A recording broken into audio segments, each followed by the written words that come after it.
कोल्हापुरात देवगड निपाणी राज्य महामार्गावर बोलेरोचा ट्रकला धडक बसून भीषण अपघात झाला।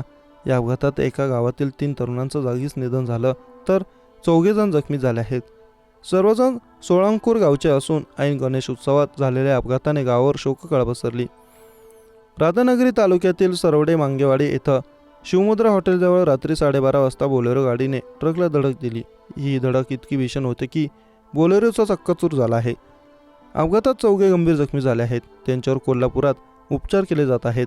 अपघातात मृत्यू झालेल्यांची नावे शुभम धावरे, आकाश परीट, रोहन लोहार अशी आहेत, तर ऋत्विक पाटील, सौरभ तेली, भरत पाटील, संभाजी लोहार हे गंभीर जखमी झाले आहेत।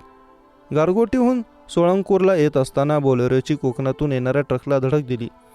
अपघातानंतर ट्रक चालक घटनास्थळावरून फरार झाला। यात चालकही गंभीर जखमी झाला।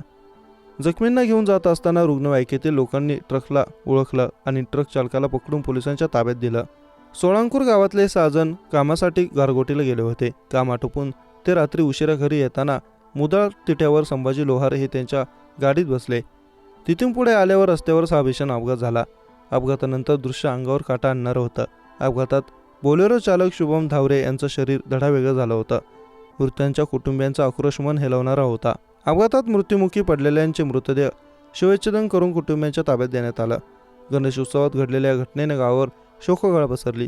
गावातील सर्व व्यवहार बंद ठेवून अपघातातील मृतांना श्रद्धांजली वाहिली।